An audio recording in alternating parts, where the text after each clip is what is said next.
We're ready for the start. They're off.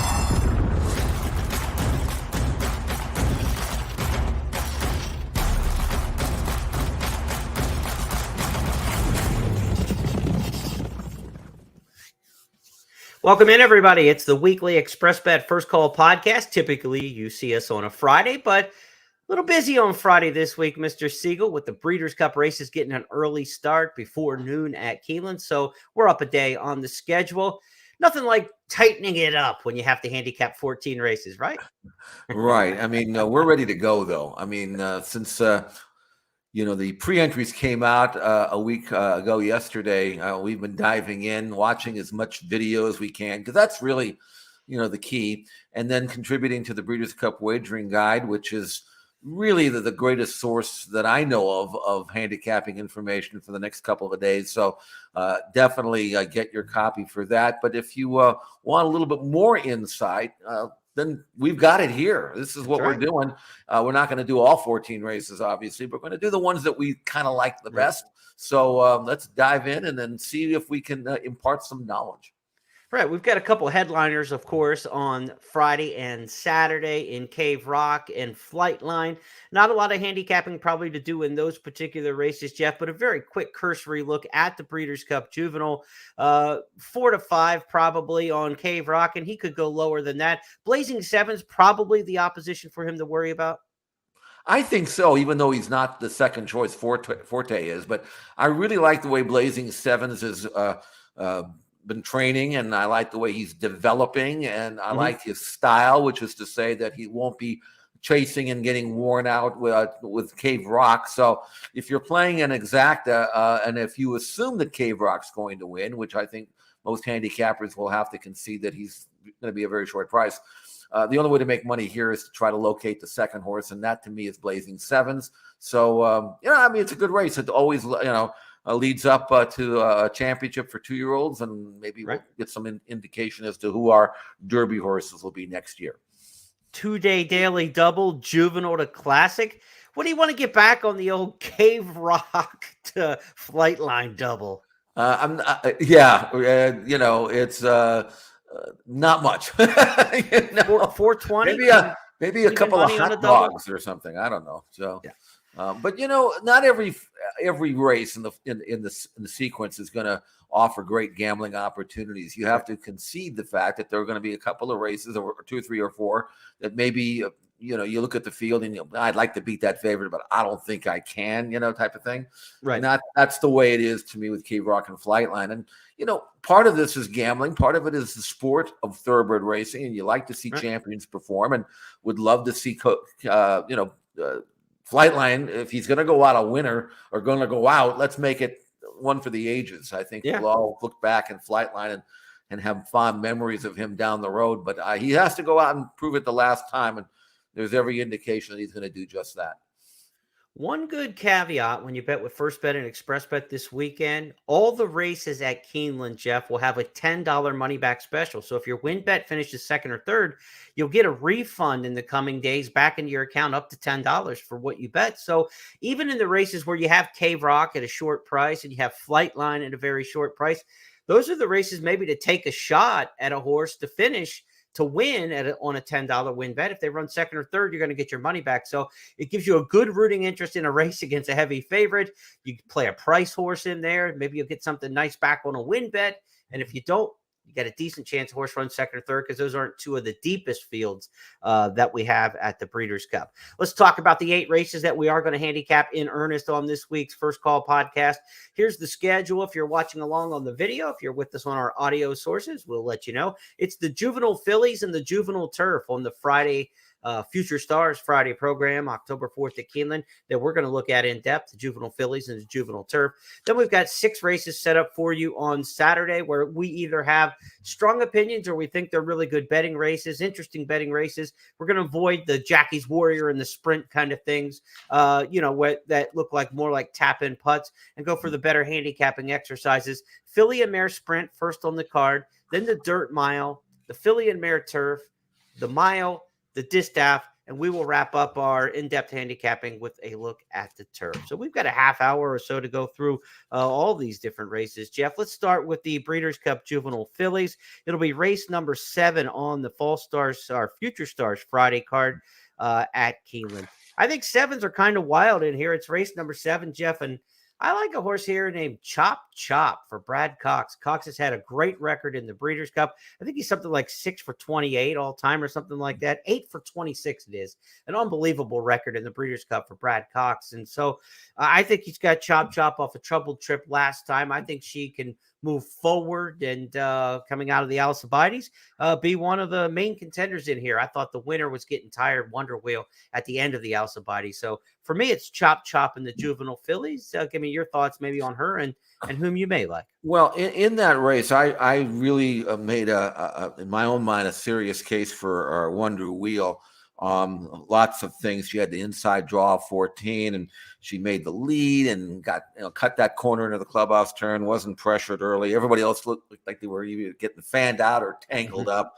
Opened up Wonder Wheel and barely survived. So as much as I liked her, I'm completely off her today in this race because I don't think she can run any better. And I think there are several in that race, including Chop Chop, that will run better. Put it that way. I don't know how strong a race that was. They all kind of finished on a heap, but the buyer number of 81 is solid, if you can believe that. So I would strongly suggest that Chop Chop is a major contender, certainly one that I'm going to use. There is no single that I see, although I am going to gamble at 12-1 on number 8, Atomically. And I know that the Florida form for 2-year-olds maybe not that strong either, but she's a progressive filly who was just purchased privately after that race by Eclipse Thoroughbreds, sharp people, and I do think that she's arrived and doing very well for Todd Pletcher. She looks good galloping here in the morning.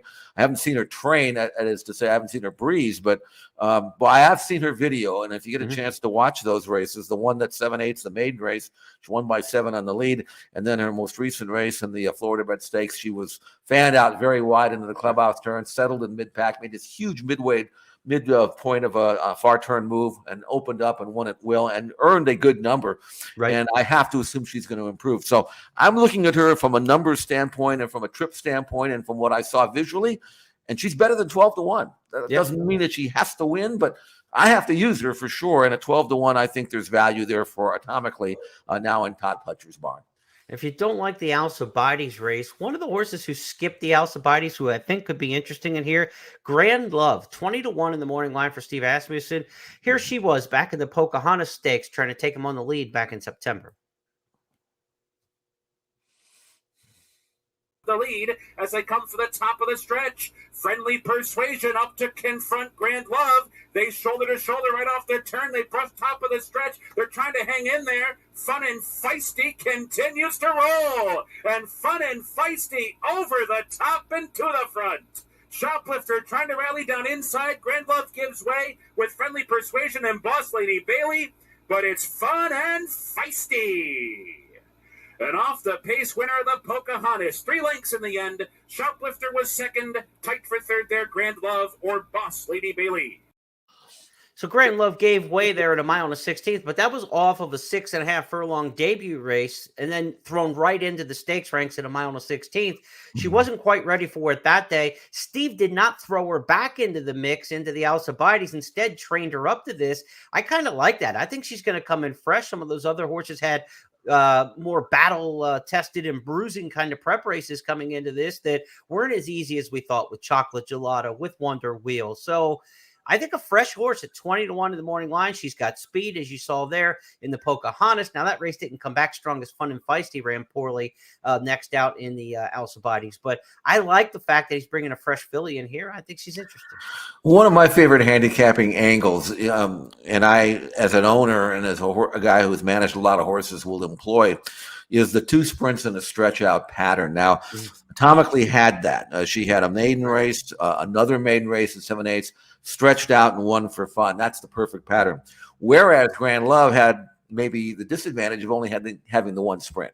Right. And I would have loved for Steve, and that's, sometimes you can't do this. It just doesn't work out in terms of the pattern and the timing. But if Grand Love had another sprint, and then stretched out, I think she would have been a lot fitter and a lot stronger. And being by gun runner, you have to think there's more to give there. And the fact that Steve didn't run her back, but is now training up to the race, the fact that he's even running her in the race Right. tells me he's got confidence in her. So, yeah, that's a thing. And I think you're going to see Grand Love, who's now had a month and a half off. I think you're going to see her run better. Now, obviously, this is a tougher field, but if she gets loose in the lead, or at least can lay fairly close and get a good position, I think you're going to see Grand Love outrun her 20-1. If nothing else, I think she can do that. So 2 double-digit prices for you to look at, and you say, well, geez, one's Pletcher, one's Asmussen, you're not going to get that price. It's the Breeders' Cup, baby. Everybody's got a chance to be a price in these races because all of the big names are out there. You know, you look down the line, you say, okay, well, that's the second Steve, or that's the second Todd, you know, and you got to beat Brad Cox and everybody else who's showing up for these races. So don't be afraid just because it's a big name barn that the price is, oh, the horse is dead on the board, or, you know, we're not going to get that kind of price. You can get a good barn, a great barn at a great price. I mean, Aidan O'Brien won at 73-1 in the mile a couple of years ago at Keeneland, right? I mean, it happens here at the Breeders' Cup. That's why we love betting it so much. Let's go back to our schedule of races that we're going to look at here on the podcast and turn our attentions next to the Juvenile Turf. Jeff, this is going to be race number 10 on the Friday card, the final race on the Future Stars Friday. Silver Knot, the morning line favorite in here for Charlie Appleby. This is a horse who's pretty solidly favored, as low as 6-4 with some of the British books, but 3-1 in the American morning line here. What do you make of the Juvenile Turf and how this race might be bet?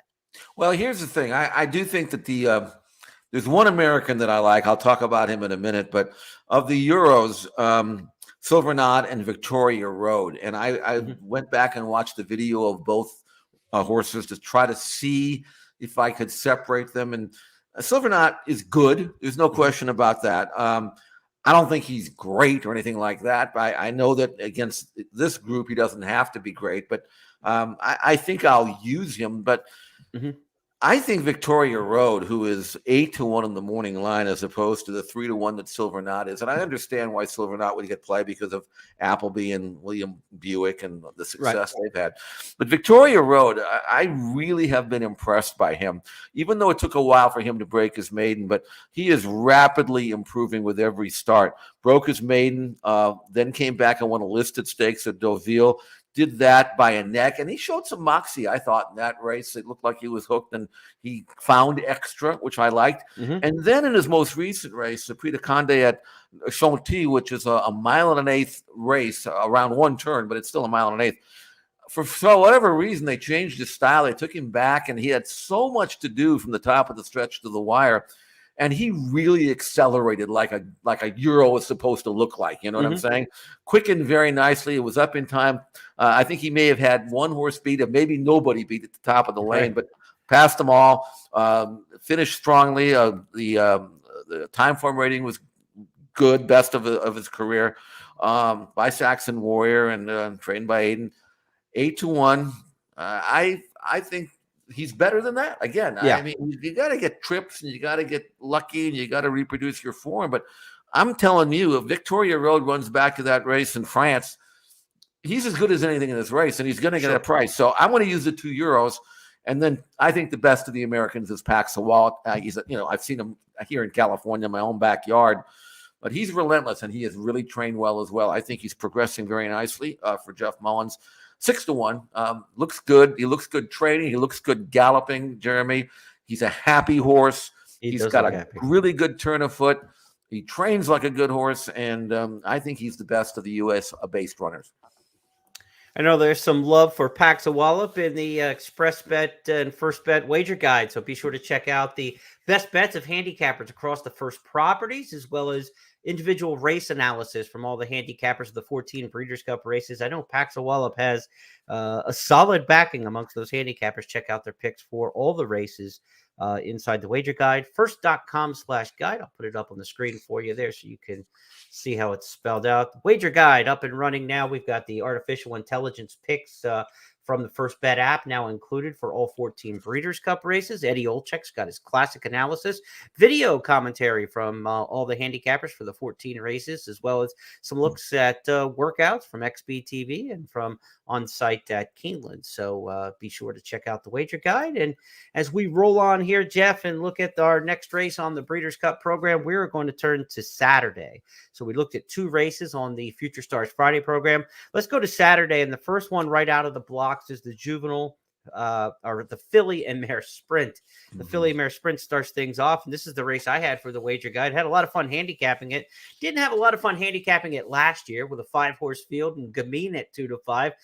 What a difference we see this year with a deep field, a defending champion in CC. Goodnight Olive looks fantastic, all 5 straight victories. And then there's the filly from Japan. We got a chance to see her on the track in recent mornings from the Breeders' Cup newsfeed. Let's find her here on my list of races for the filly and mare sprint and give the fans a chance to see for the first time Chain of Love. She's in from Japan. She ran 4th on the Dubai World Cup night, Jeff, and that's probably the best international barometer we might have for her in the Golden Shaheen. That was a pretty good effort. Now, last year, Japan won 2 races on the program. They won the filly and mare turf and the distaff. So one on the dirt, one on the turf. Japan looked ready to make a big splash in the Breeders' Cup.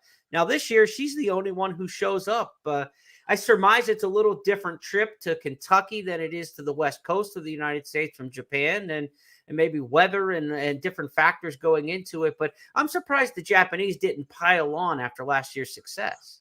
I mean, you would have thought that they would have taken another crack at it. Some of the runners last year figured. Some of them didn't stop them. Most of them ran well.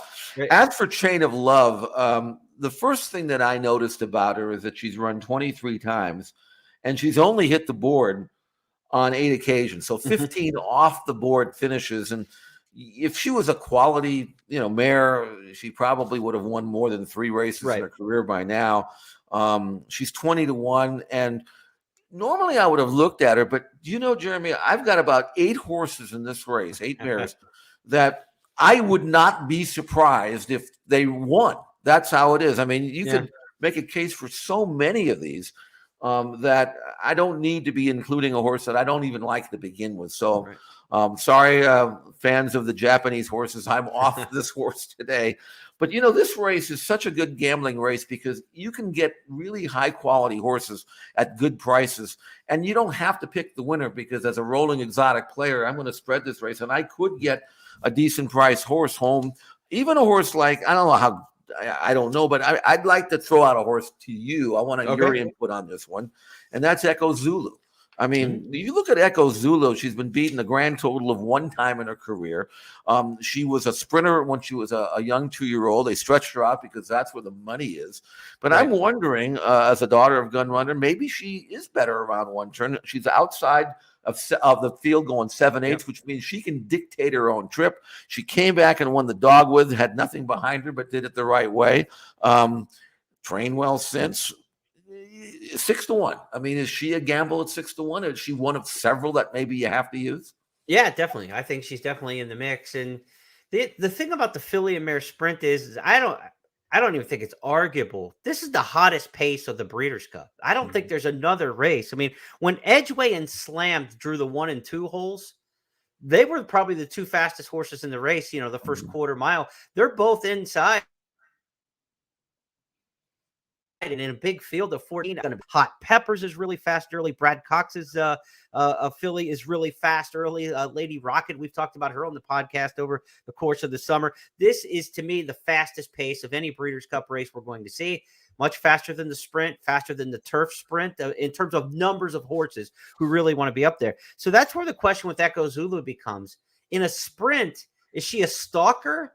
Or is she one who has to be in front, right? I mean, her running line suggests she kind of wires everything, right? But in this kind of race, she's run well enough. I mean, she was third in the Kentucky Oaks and ran a long way in that spot.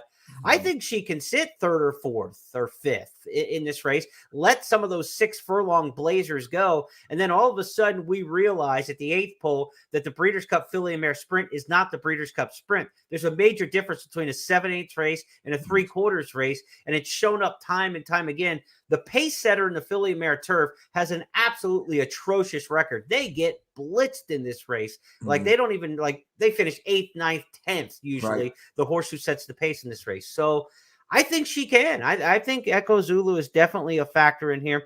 I think Cece and Goodnight Olive both have the resumes to win this race, the talent to win this race, and the right running styles too. They're kind of similar in running style, right, Jeff? They don't want to be necessarily 1, 2, 3, and they're not dropping out the back end. So they make their trips because of their talent and their tactical speed. But I think Cece and Goodnight Olive are going to kind of be next to each other, 5th, 6th, something like that, going into the far turn. And they kind of come together. And to me, that's the race along with what you're talking about with Echo Zulu. Then from the back of the pack, you got the obligatories and a couple horses. Wesley Ward's filly, Chi-Town Lady, who wants to come from 50 out of it. When's the last time a Wesley Ward horse came from 50 out of it? But she is one of them. But I think this race is going to, it's kind of like one of those flip cards. I mean, at one point, the chiclets on the screen are going to be doing one of those tumbles, where the top 3 are no longer the top 3 and the back 3 are there. So this is really fun. Cece, Goodnight Olive, Echo Zulu, to me,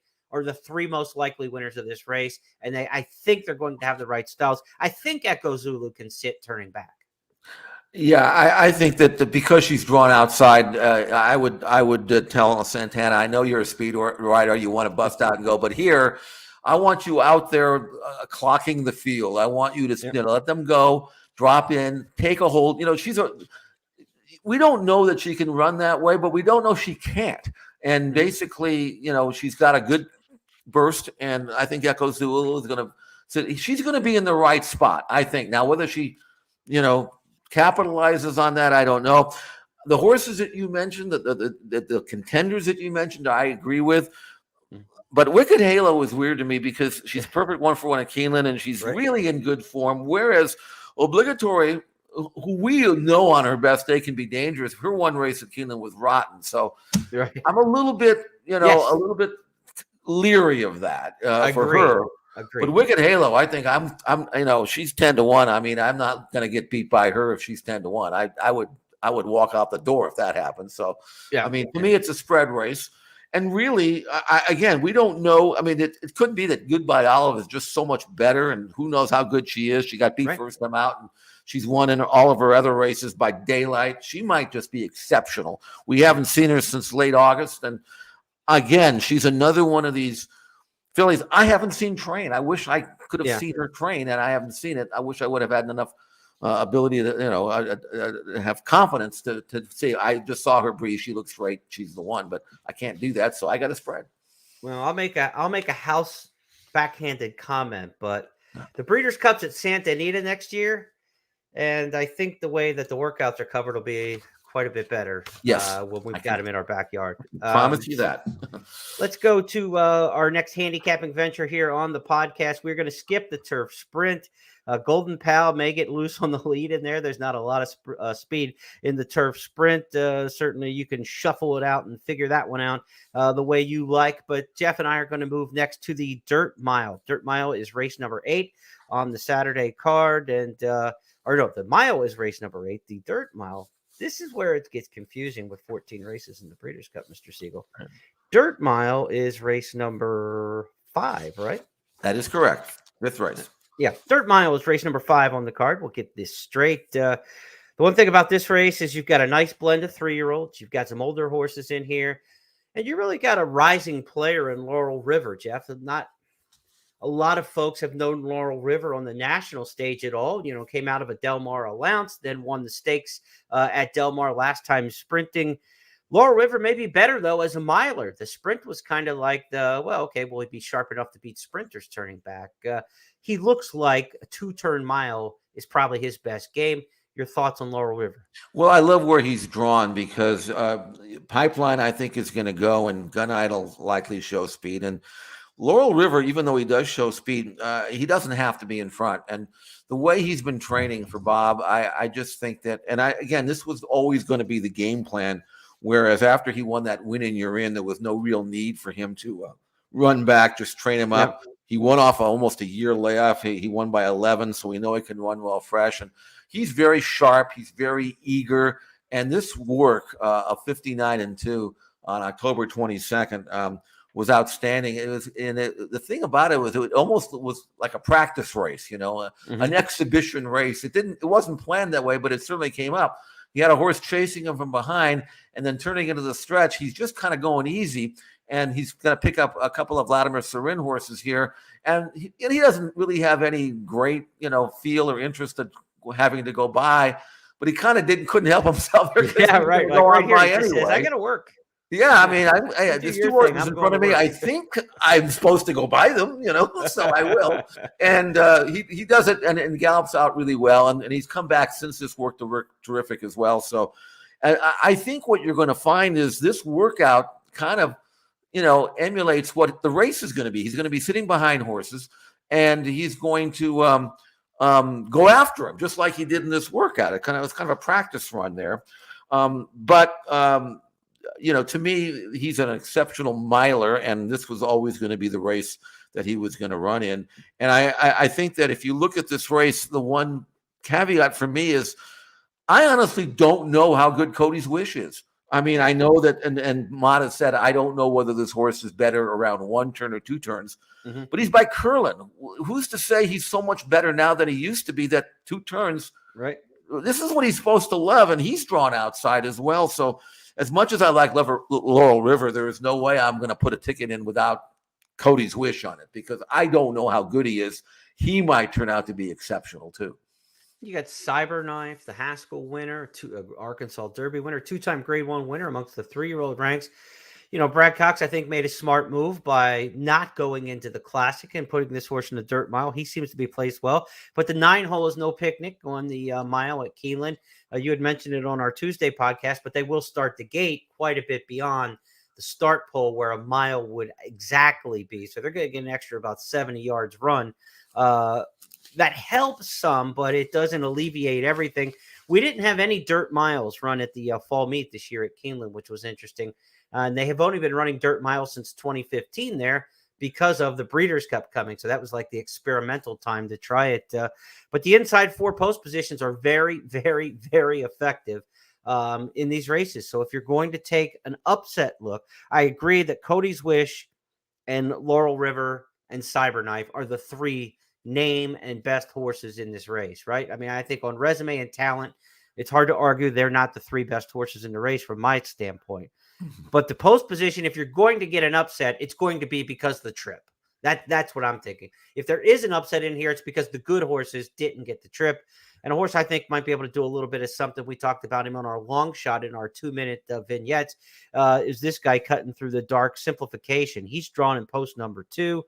Luis Saez will have the ride here. And, you talk about matchups. This horse finished ahead behind Cyberknife last time. Cyberknife's 9-2 in the morning line, and Simplification's 15-1. And you don't got to make up much, Jeff. What's ahead? About 2 feet? I mean, it's not it's not that much. He just needs to stretch his neck a little longer this time. But I think Simplification's a horse who's interesting to hit the board. He's one of my long shot players of the weekend. Well, not only that, but when was the last time he actually ran a mile? Well, that was a very impressive race called the Mucho Macho Man. Now, granted, it was a 1-turn mile, right? But I'm not so sure that Simplification, who's been running a mile and 1/8 mile and a quarter, I'm not so sure he won't be more effective or most effective at this distance. That's what I thought in the Triple Crown races and the post Triple Crown races. Right. Is he's really good up to a point, but these races are too far for him. So cutting a horse like that back, he'll have a more effective finish. So I'm interested. I'm really interested in Simplification. I want to ask you one other question, because you're Mr. Keeneland as far as I'm concerned. Is again, we talk about the relatively short run into the clubhouse turn, but we have to mention the relatively short run from the top of the stretch to the wire, because they're finishing at the quote-unquote short wire, which is essentially the 16th pole. Does that really make it difficult for the closing types, even though there may be pace? I mean, that's, a lot of these horses are going to need that extra 16th of a mile to the wire from the top of the stretch. They're not going to get that. You got to be turn movers. You do. You've got to make the move on the turn. If you're not, when you straighten out in the mix, you're in trouble. The average winner of a dirt mile race at Keeneland's about a length off the lead after the opening half mile. So you want to be up there fairly close. Not a lot of profiles of deep closers to win there. And if you do win going the mile, you've made a big move on the turn. You kind of make that big express roll on the far turn. And by the time you straighten out, you're a length and a half off of it. And then you can wear a horse down. But that 16-pole finish line does catch up to you quickly. And what I like too, and I think it's part of why those inside posts do well too, is you get there, you make the front, you save the ground into the first turn, right? That's always the benefit of being inside. But then if you're up forwardly placed and you cut that corner on the lead, you've only got to get to the 16th pole. So cutting the corner and the other horses going around is usually worth about another length or so, at least just in geometry. So you just see horses cut that corner in the mile and a 16th races or mile races and survive to the finish line. Same finish line they used for the mile and a 16th there at Keeneland. Right. They just positioned the starting gate a little bit different. So, you do not want to be from the clouds. You do not want to be from the clouds in this race. So I'm hoping simplification can kind of be, mid-pack, make the move on the turn, and maybe be in the mix there. But even if there are more brilliant horses in the race, and there are, a horse like that's very effective, second, third, fourth for exotics, and one that you want to be mixing in. Let's go next from the dirt mile to the filly and mare turf. It's the 6th race on the program on Saturday at Keeneland as we review the schedule of races we're doing here in the podcast. Coming up next, Jeff, is the filly and mare turf. This is a race where the local prep was won by In Italian, and she did it on the front end for Chad Brown. Let's go back and take a look how she did it. In Italian leads off the far turn. Quarter mile to go. Technical analysis. Vigilante's way to the inside. Regal Glory is still 4th on the outside. 1/8 of a mile to go. In Italian leads it by 2. Here comes Regal Glory taking aim, but she's still 2nd. Technical analysis 3rd. In Italian 2-length lead. 16th to go. Regal Glory is 2nd. In Italian, Regal Glory. In Italian in front. In Italian for Joel Rosario to win it. Regal Glory home 2nd. Going to be close for 3rd. Either Princess Grace or Technical Analysis. Can she do it again with that style in the filly and mare turf? Now, most years, a filly like this coming out of a mile race would not be much of a consideration for the filly and mare turf because that race could be a mile and a quarter, a mile and 3/8. This year, it's a mile and 3/16, so it's less than a mile and a quarter. So, can she stretch her speed? That's one of the big questions that we have for this year's filly and mare turf. Actually, I think she can because in trying to evaluate her form, she's beautifully bred. She's relatively lightly raced, only 8 starts as a 4-year-old. The one race that she ran that to me was somewhat disappointing was the Just a Game at Belmont. But that's kind of like a one-turn mile, and it's got a dog leg. But all of her other races are 2-turn races, and based on pedigree, I mean, there's no way that the mile and 3/16 should be out of her range, for crying out loud. Not to mention the fact that the pace scenario in this race, with a very long run from the starting gate to the clubhouse turn for this distance at Keeneland, even though she's in the 11 hole, it's not bad because she can again pop and go and access. Rosario can access information from the pace and what he sees, and he can adapt to it if he has to. If there's nobody going, he can chirp to her and she can open up. If you see there's going to be pressure from the inside, he just takes the hole and drops over, which I'm sure she can do. She's done that. Yeah. I really think, and based on what I've seen, and she's relatively fresh. She's only this is just her 3rd start since mid-July. Yeah. In Italian is an exceptional race mare. And if she wins this race, she's going to be the champion grass mare unless, something or like really Goddess wins the turf. Yeah. Right. But In Italian to me is at 7-2 is very solid. I would be very, very surprised if she doesn't run huge. Now you have to deal with the Euros because it's sometimes tough to evaluate. Above the curve, and I think we both like her. We do. Her form, she's an American bred daughter of an American pharaoh. She's done all of her running overseas. She's been running on soft ground most of the time. She looks like she's thrilled to be here back home. Yeah. She's one of these transfers that go out of state for their first couple of years and they want to transfer back home. Right. We've got a player out here at UCLA named Zach Charbonnet who grew up in the Valley and went to Michigan and got homesick, came back, and he's done great. Well, I think Above the Curve might be similar to that. She's going to be thrilled to be back in Kentucky with ground that I think she's going to really enjoy. And her time form numbers are outstanding. I really think, as good as In Italian is, and I think she's terrific, Above the Curve scares me to death. I like that they have the Euro talent, but they go to the American rider, John Velasquez. Anytime I see a shipper, whether it's a stakes on the Naira circuit or around the country or here on Breeders' Cup Day, I love when the experienced American jockeys who know every inch of the course get teamed up with this Euro horsepower. To me, that's the ultimate mesh on Breeders' Cup Day. It's a fantastic draw in the 4-hole. These horses like cover, right? The Europeans like to be covered up by other runners, so she's inside. She's not going to be out in the middle of the course somewhere trying to find her way. I think she's got a big shot here to upset, because Nashua is the European of repute, right? She's definitely going to be the favorite in here. She's a 3-year-old filly, but she won the French Oaks earlier in the year. But we mentioned this when we did our 2 minutes long shot podcast. The favorite has lost to filly and mare turf 8 years in a row. So why do you have to take a short price? Nashua certainly has license to win this race, but I think you can find some good horses at better prices. I agree. I'm going to use her because she's terrific. I mean, she won the French Oaks.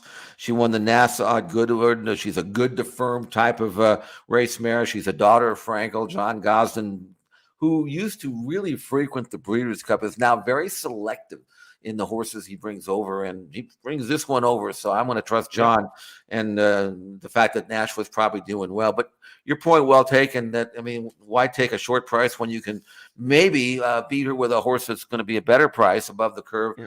And then they all have to beat the home court advantage filly in Italian. So, I don't really have to go much deeper than that, quite frankly. That's how I see it. And I'm going to, because, some of these races you can spread, and all of a sudden you're thinking $5,000, $10,000. Wait a minute. But this was the race I'm pretty sure I can get by using just 3. And, experience can be our best weapon as a handicapper. It can also be our worst sometimes when it's a bad experience. But when you think back to Bobby Frankel and the Philly Intercontinental, what a great miler she was. And the question was, can she go the extra distance? Chad Brown, longtime assistant to Bobby Frankel. In Italian looks a lot like Intercontinental on paper. Yeah. And this assignment is a little bit easier for her this year with the mile and 3/16 distance. So if In Italian is going to win a filly and mare turf, this is the year probably for her to do it. It's a course that she loves, and we know already. It's a distance that she can probably get, and she's in raging form right now. So In Italian makes for a very interesting case for the Americans. And a filly and mare turf that simply is Chad Brown versus Europe. That's all we've had, I think, the last 8 years. It's either been Chad or the Europeans. So this is kind of what we're talking about, right? Nobody else needs to apply for the win position in this race. That's what I think. All right, let's go back and take a look at the schedule here and see what we've got coming up next on the First Call podcast. Also want to remind you that the Breeders' Cup betting challenge is this weekend, and you can play it online. So if you want to play in the high roller tournament, the Breeders' Cup betting challenge, go to expressbet.com, check out the tournament section, and see how you can get involved without having to leave your home. You can play from the comforts of home in the biggest handicapping contest of the late season, the Breeders' Cup betting challenge. Also, the $20,000 November sweepstakes is rolling on at First Bet and Express Bet. That means every bet you make in November puts you in line for drawings for $20,000 in betting vouchers, including a grand prize of $1,000. So all you got to do is bet, and that puts you in for entries with First Bet and Express Bet. Jeff, next up, we go from the filly and mare turf to the mile. The mile is a race where the Europeans have had success, of course, and the Americans have had a little bit more success. It's one of those kind of misnomers that everybody thinks every year that the Breeders' Cup mile on turf is just a European-dominated race. They've had success here, but the Americans have actually won more times. Now, the last time we were at Keeneland in 2020, it was Order of Australia, 73-1. part of that was coming off the also eligible list, a rare scratch in, but the form wasn't great for Aiden O'Brien's runner that year either. Are we in for a more formful mile this year? We in for chaos? Is it Europeans or the Americans going to hold on? Give us your thought on the mile. One thing about this race this year is that there are going to be some really, really good milers that are going to be big prices. Doesn't mean they're going to win, but if you're looking at the form, and I mentioned on my long shot play, Pogo number 1, you look at his form and you say, all right, he's 20-1. And here's a horse that is coming off a nice Group 2 win at Newmarket, going 7/8. He's got the rail. You got to think he's going to show speed.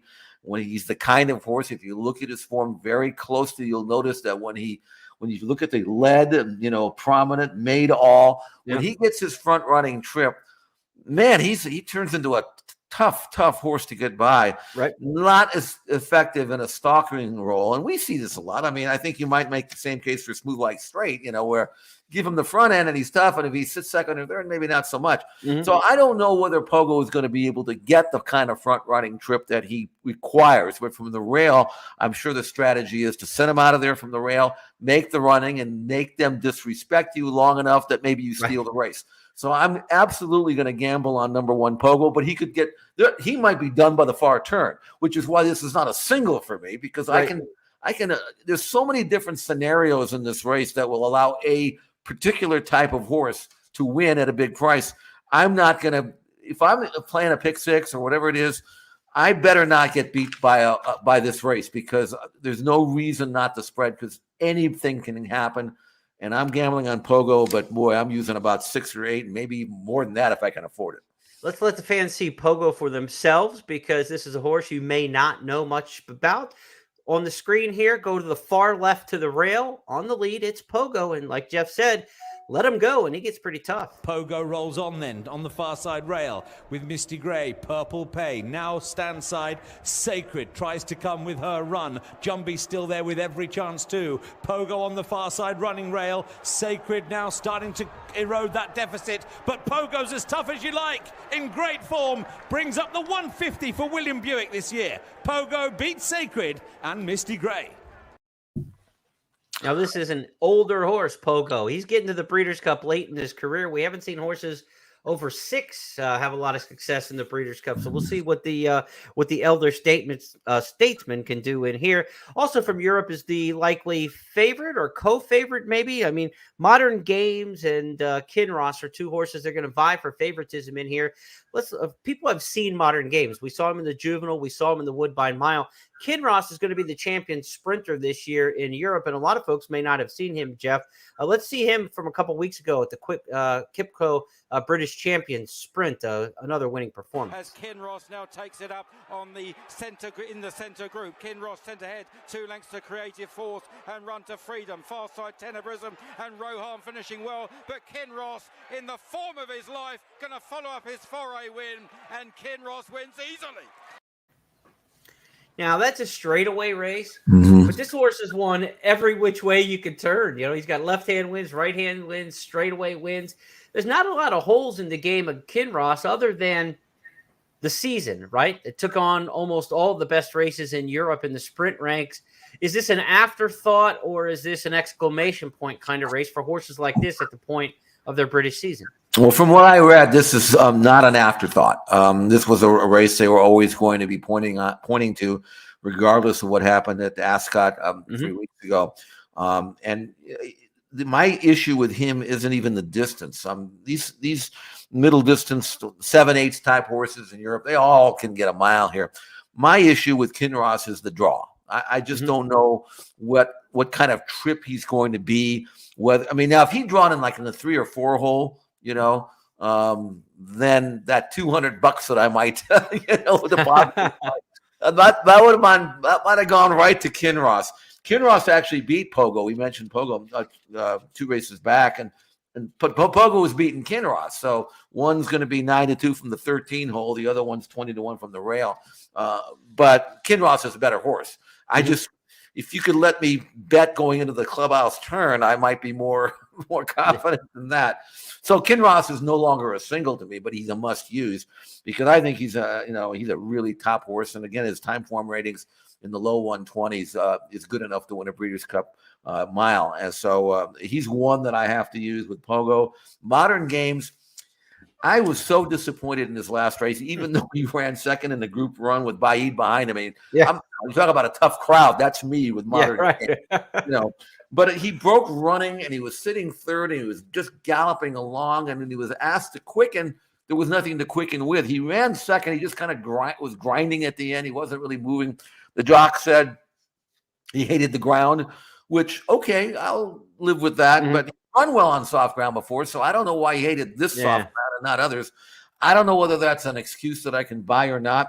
But again, I know how good Modern Games is, but he's had now 2 relatively hard races, and I'm not sure if this third race off this sequence is going to be at his best, since he seemed to react to his Woodbine Mile race in his last start when I thought he was flat, So anyway, and by the way, one other thing about that last race, Group 1 race with Baid behind you, it only got a 118 time form rating. So what I'm reading from time form is, he ran second, but he didn't run that good. You know what I'm saying? Right. So that's why, again, Modern Games, if he was coming into this race off his Woodbine win, I'd be all over him. But now I'm not so sure.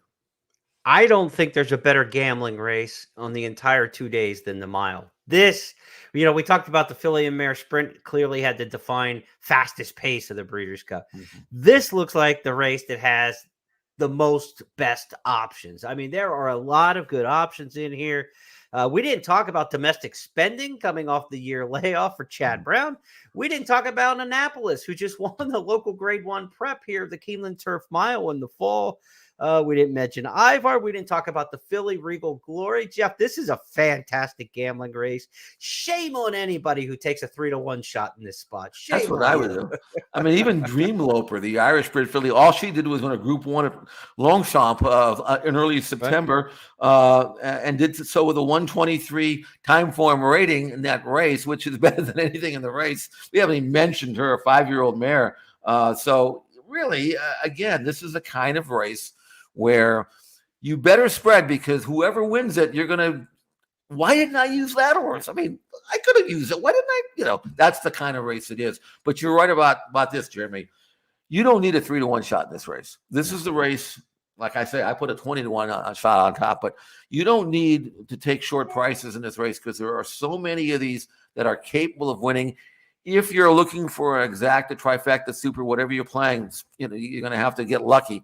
But if you're playing a rolling exotic, this is the race to spread, because you don't have to be you're going to get a price home here that's going to figure a lot shorter than maybe it will be. And I've had a lot of luck with the 3-year-old French fillies in this race over the years. This is one of my angles that I love. I'm just going to drop the name Malathat. Malavat. Not Malathat. Malavat.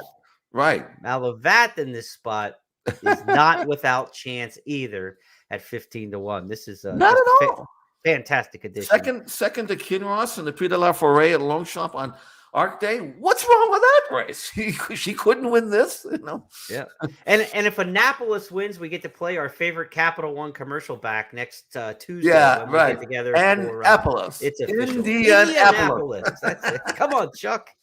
We're going to see if Annapolis can pull it off in the Lexington, as we joked a couple weeks ago. Right. Let's go to the distaff, the Breeders' Cup distaff, next up on the program that we're going to handicap. It's also next to the mile on the sequence, race number 9.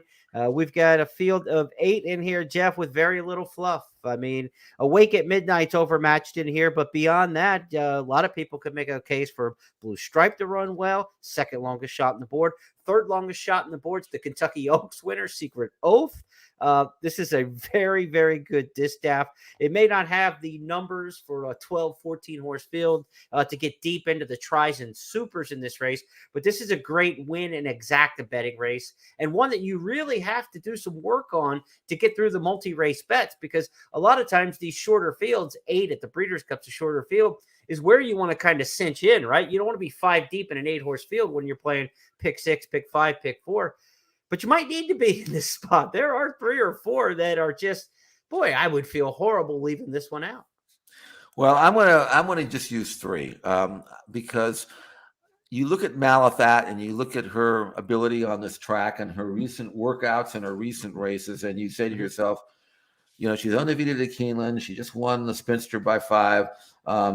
She's got the rail. She's gonna just draft into a great spot, ground saving trip. You have to use it. You have to use Nest. Who's to say that Nest can't win? These 2 fillies are inseparable in the morning.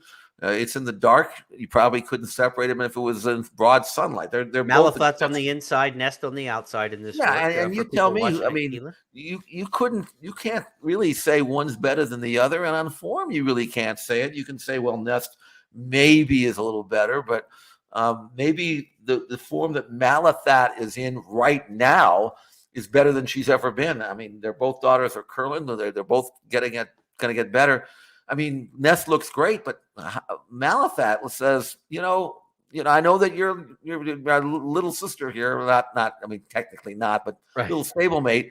And I'm not letting you by. I mean, look at him physically. Look at the robustness of the inside to the outside. Right. I mean, they're just different builds of horses, but Malathat is a battleship. She really is, and she runs like it too in the races, right? We always talk about Malathat and say she's not super brilliant, that she just kind of grinds you away. But with that physique and that body, she just kind of keeps coming and keeps coming. But even against an athletic and nimble 3-year-old younger horse there, she looked good in the morning. And boy, I think Malathat is going to be really tough in here. How about the Malathat double in the 8th and 9th? I'll have at least $2 on it. I can tell you that. But one thing about that workout, you notice that Malathat was in the inside. Mm-hmm. She's really good on the rail. She loves going on the rail. And so I think that if she just sits on the rail, I think you're going to see something like that. Now, we mentioned those 2 horses, but it's always good to listen to an expert handicapper. Sometimes they come up with something that maybe you didn't consider. You didn't take full advantage of the form. And I listened to Jeremy on this one because I know he likes Society. I'm not going to steal his thunder, other than the fact that because Jeremy liked this filly, gun runner filly, I went back and gave her a closer look than maybe I should have. And the only one thing that I want to point out, and Jeremy will take it from here, is that she's won 5 out of 6. And the only loss came when she went to her nose at the start, was completely eliminated in the Coaching Club American Oaks. You draw a line through that.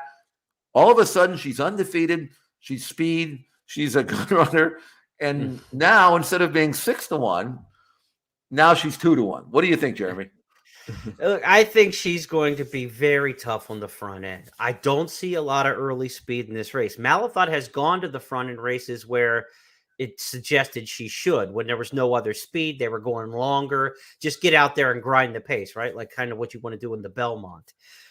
She's not going to be on the same speed plane, I don't think, as this filly. I think Society from the outside, it's beautiful because if she has a little stumble or anything, Jeff, she's outside and she's not going to get stepped on by somebody else or pinched and shuffled. She probably loses. Then they've got a decent run into the first turn in 1 1/8. She kind of then can kind of quarter horse get over. And I think even if she stumbles a little bit, she has a reasonable chance of still making the lead in this race. That would certainly compromise her chances. But if she gets away clean, I think she's just lone speed in here. Asmussen's had success in this race in the past with fillies like Untappable. He's been on the board.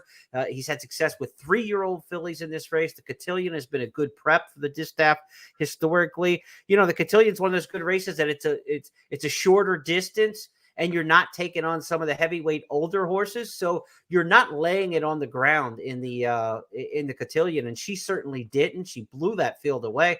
And I'll be honest with you, going into the Cotillion, we both talked about it. We said, where the heck did that come from? Right. That was an unbelievable out of nowhere, great performance. She just might be getting good. And Steve gave her the rest in between, didn't force her back into an October prep.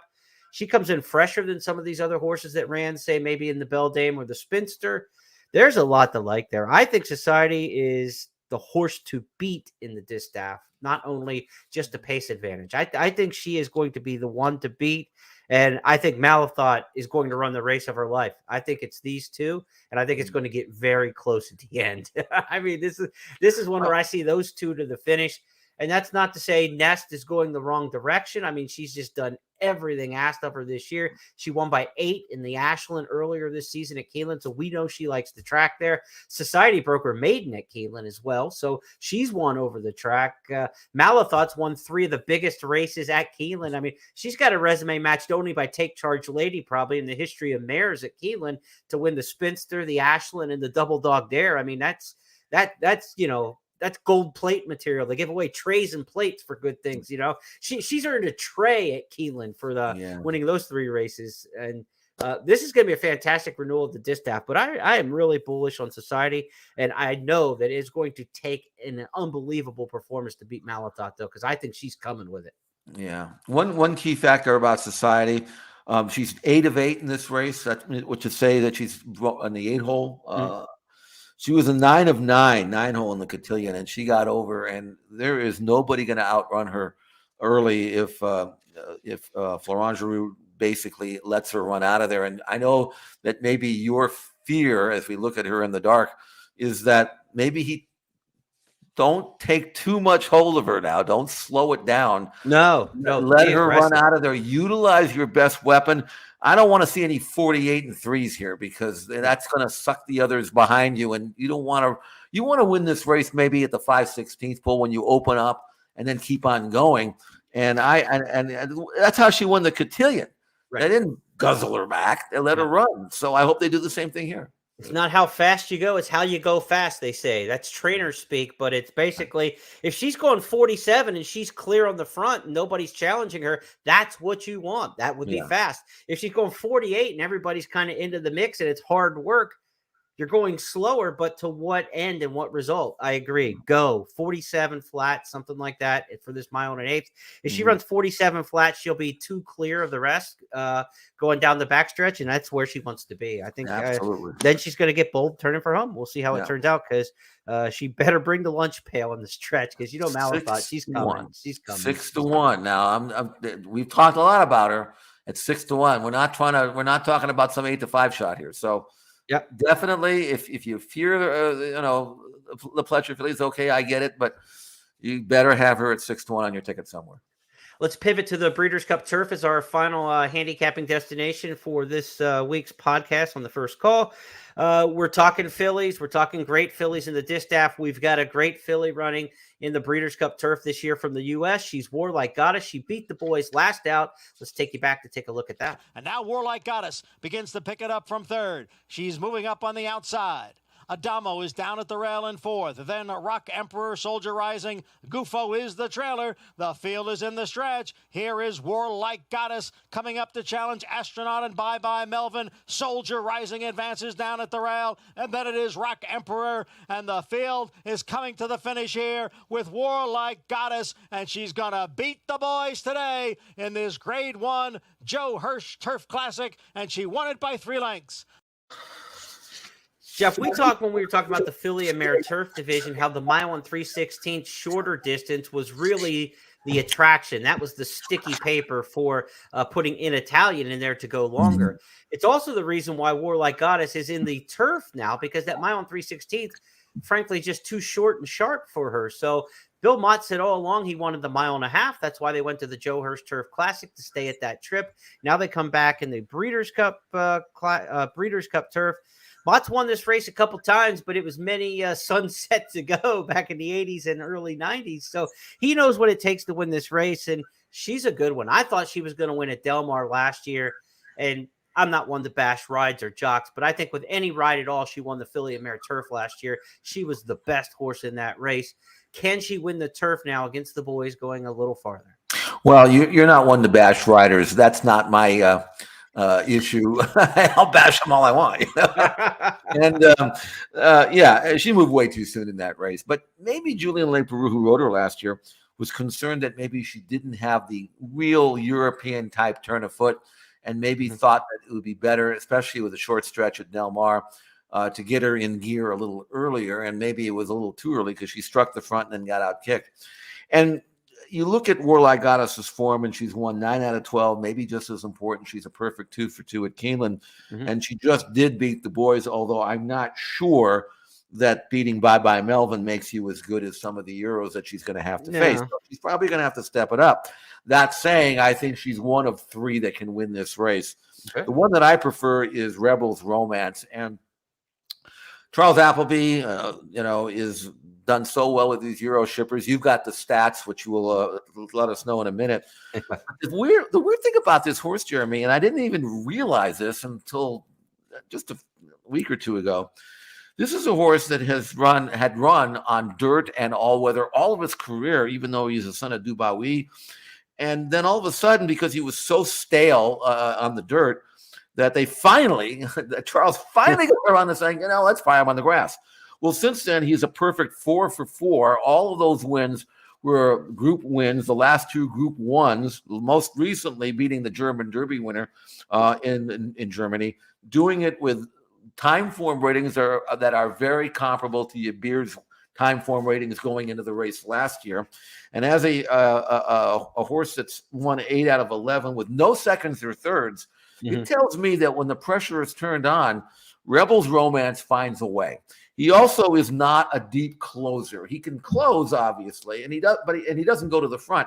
But you can place him wherever you want him. And in the 5-hole, I can just imagine him just settling in, saving ground, just biding his time and then grinding away. He's more of a grinder than he is an accelerator.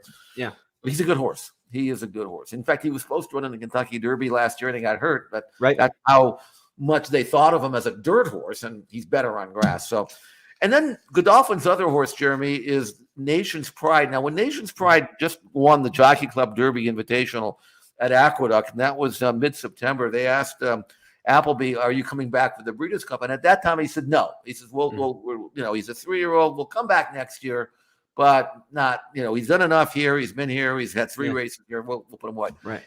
And now he's in the race. Now, what does that tell you? It tells me they might say, why not run him? And the horse is doing great, $4 million.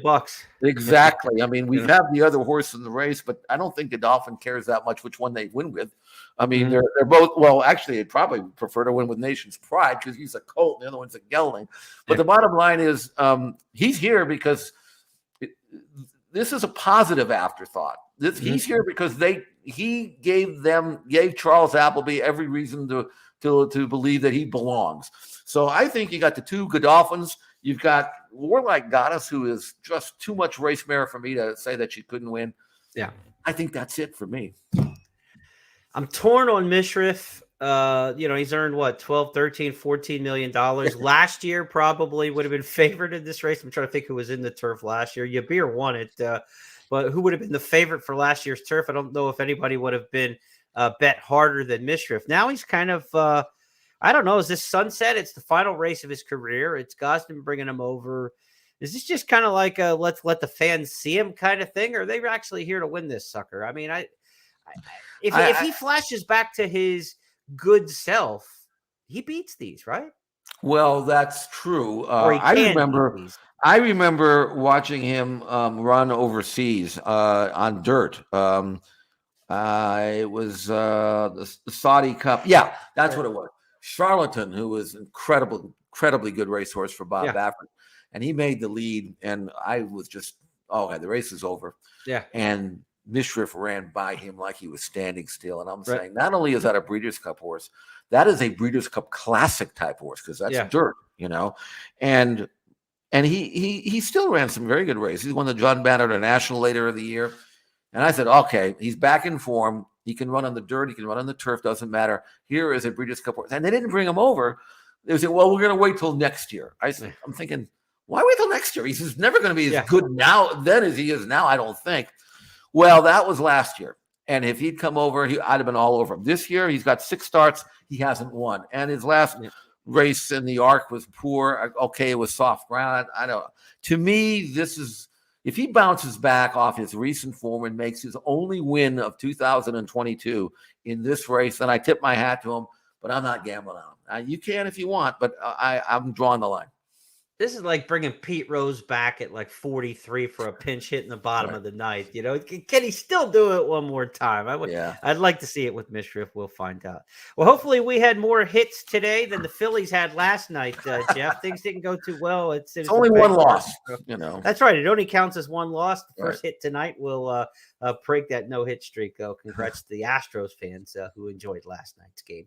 We're going to get set for handicapping and playing the races at ExpressBet and First Bet this weekend. Be sure to check out the ExpressBet news section and the blog section, and also news.first.com for all of our updated stuff, as well as the wager guide. I really want you to check out the online digital wager guide. So many people put a lot of hard work into it. Here's the address for the wager guide, first.com/guide. Go check it out. Thanks to our web people, Nate Harvey, our graphics man, Jason Allen.